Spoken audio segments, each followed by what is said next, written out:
જૂનાગઢ જિલ્લાના માળિયાહાટીના તાલુકાના જુથળ ગામે જિલ્લા વિકાસ અધિકારીના માર્ગદર્શન હેઠળ સ્વચ્છતા અભિયાન શરૂ કરવામાં આવ્યું હતું.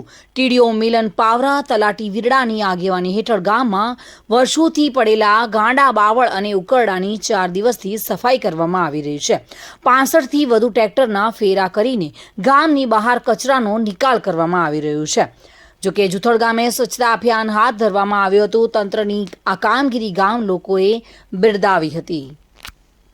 અગાઉ જ્યારે જિલ્લા વિકાસ અધિકારી શ્રી જૂનાગઢ જુથળ ગામની મુલાકાતે આવેલા તો એ વખતે ઘણા લાંબા સમયથી જે જુથળથી સકરાણા જવાનો જે રસ્તો છે એમ જ જુથળનું જે એન્ટ્રન્સ છે વેરાવળ રોડથી જે જુથળમાં આવીએ છીએ તો એ રસ્તા ઉપર અને સમગ્ર જો કે આખા રોડ ઉપર એટલો કચરાનો ઢગલા હતા કે એ જોઈને સાહેબને પણ થોડું દુઃખ થયું હતું કે ભાઈ આ કચરાના ઢગલા તાત્કાલિક આપણે દૂર કરવા જોઈએ છે.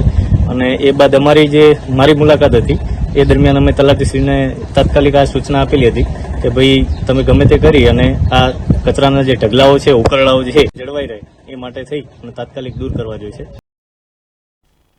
પ્રતાપ સિસોદિયા સાથે bureau report, today Gujarati news. આ સમાચાર આપને કેવા લાગ્યા?